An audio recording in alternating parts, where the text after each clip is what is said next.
What's going on YouTube? Aaron here, helping musicians get better, faster. In one of my recent live streams, we did a community warm-up that I was leading, and at the same time, I was kind of giving a master class on the pacing of a warm-up. So not just making sure that whatever you're doing isn't going to ruin your face so you can't play later and that you're actually adequately getting ready for the rest of the day, but also what exercises I like to do and in what order I like to do them. So this video is me slicing up that live stream and giving you the masterclass portion of that, how I pace everything. But a lot of people found doing the warm-up alongside me with the explanation really helpful. So if you want to do that, I suggest checking out the VOD in the description down below. And these aren't a one-for-one. These aren't every single exercise I do on a daily basis. These are just examples of the types of exercises that we can do and we can supplement.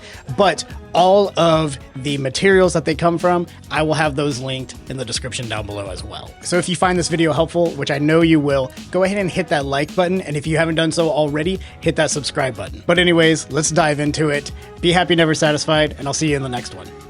I am one of those people that I need, 30 to 45 minutes to really get ready to play. I'm just one of those people. If you're not one of those people, I'm not here to argue with you. I'm glad that the Lord has blessed you with those chops. I have tried otherwise, but so the first thing I actually want to do is I want to get my body physically ready to go.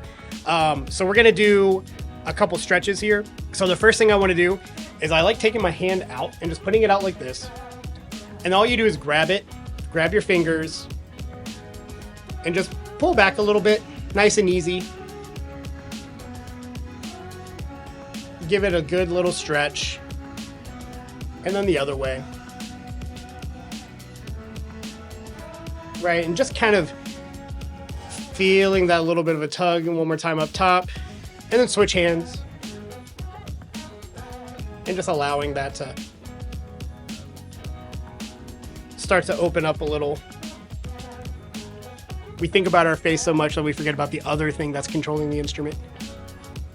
All right, and then to allow ourselves to, as David Vinning says, to be a bobblehead, we have to do a little bit of a stretch one way or the other. So the first thing I'm going to do is I'm actually just going to let my head soften down to my chest, take my hand, put it on the top of the crown of my head, and just let that weight pull down and get a little bit of a stretch right here. Then roll over here to my right.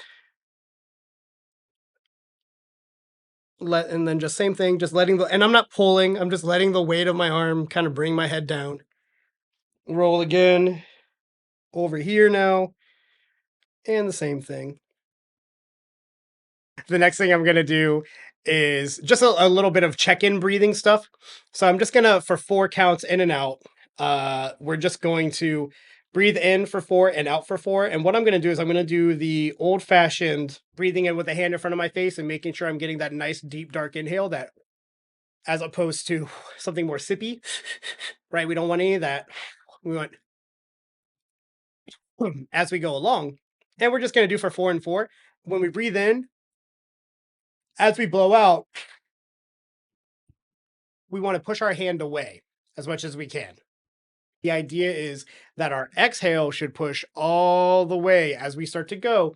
We should feel consistent air as we blow our hand away. A lot of people will abandon breathing at, like, they'll start their warm up with a bunch of breathing exercises or routines or stuff, and then they'll go and start playing. We are going to start playing next, but I'm not abandoning breathing. We're going to come back and do breathing exercises throughout the entire time that we are that we're doing our warm up. Talking about ingredients of a good warm up, I have listed here high priority and low priority. I'm not trying to say these things are not or are more helpful than one or the other. I'm not trying to say that. What I am saying is on days where I have a lot of time, or where I don't have a lot of time, I'm going to make sure that all of this is hit. And also, these are going to be the basis for a lot of my warm-ups. With the low priority stuff, if I have more time, I'm going to go after these things and make sure that I take care of all of these things as well. So I'm not trying to say like high register is something you don't need to work on a daily basis. I'm just saying if push comes to shove, I know what I definitely need to make sure I hit every single day, and then some things that I can kind of let fall by the wayside from time to time.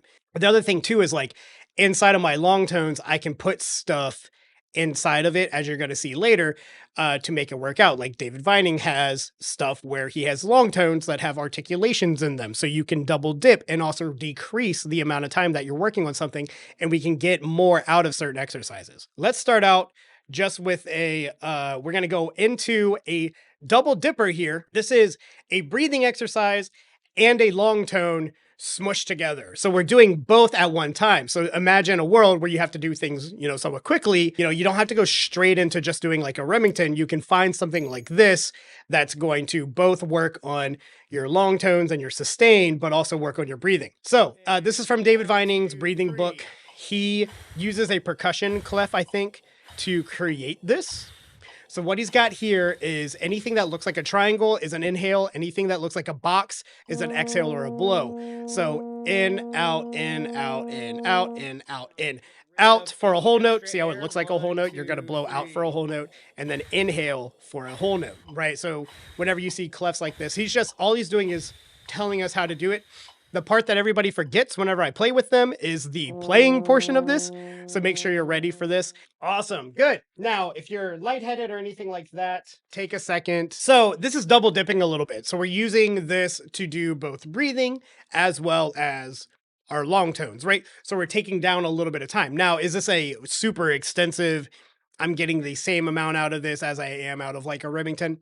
No. It's not doing quite for you what that would. If just doing breathing exercises is going to take a little bit of time, you can integrate these techniques. There's also nothing saying that you can't do something like breathe in for 4 or breathe in and out like we have here, and then start your Remington exercise instead. A lot of times we buy these resource books and we feel like we take what they write as literally what we need to do with them. And sometimes the concepts from the book can be used with other exercises that we like.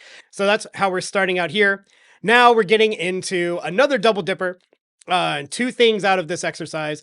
We're getting both our long tones, nothing wild and crazy here, while also working on dynamic extremes. What our big thing that we're trying to get out of this exercise is making sure that we can turn on our piano and our forte at, right away. Do not breathe right here. That's what you don't want to do. So inside between the forte and the piano, you can try your best to breathe anywhere in between.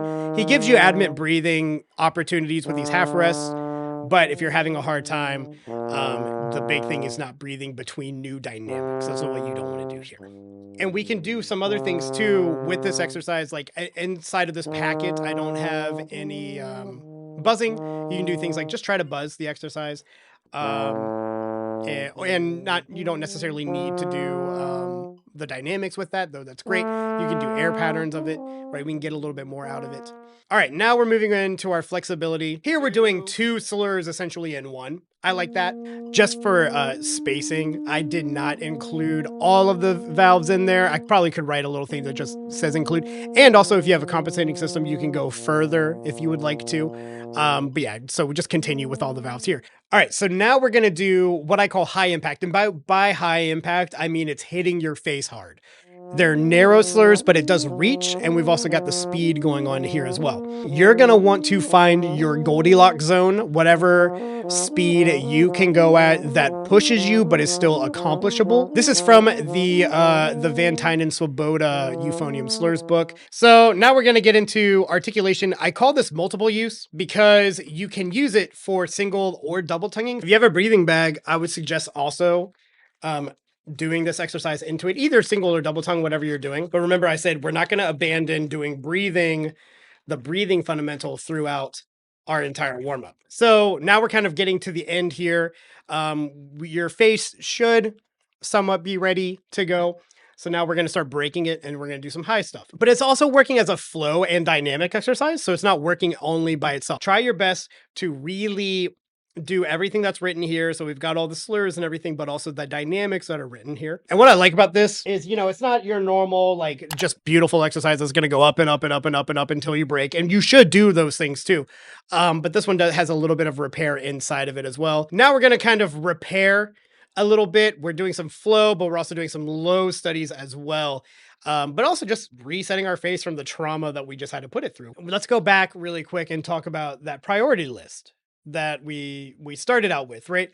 And I tried my best when making this thing. Obviously, this is not necessarily the best examples of all these sorts of things, but I tried to grab a little bit of everything to where you can also get multiple uses out of it. Now, this isn't the only thing you need to be using. These are just examples. So this does not need to be the breathing exercise you do or like the long tone that you do necessarily. These are just examples of the type of things that I would be looking for. You can start with this packet. You can use this packet to kind of build what you need to work on and all that sort of a thing. The start out is not too hard. We're focused on our fundamental of starting our notes with good sound, but also with the fundamental of breathing. And then as we move through, we're getting our long tones that are also working on our dynamic extremes. So we're starting off our day also thinking about creating the art and tools in which to help us create art. As we move through, we're going to have a low impact slur to get the flexibility started, get our face moving a little bit.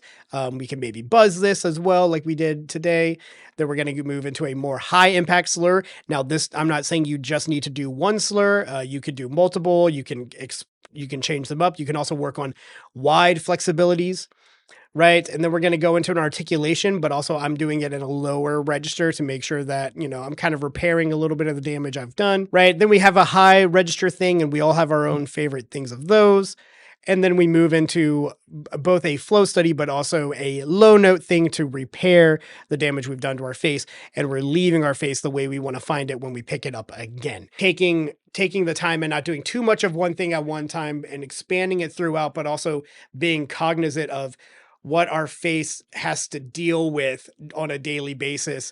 So we're working on all the tools that we need. We're not necessarily just getting rid of all of our endurance all in one shot with the warm-up. I was explaining some things for a very long time, so you know, it probably wouldn't take you actually 45 minutes to do some of this stuff. Hopefully that was informative and it helps you guys at home get some more out of your warm-up and everything. And thanks for joining me for my warm-up today.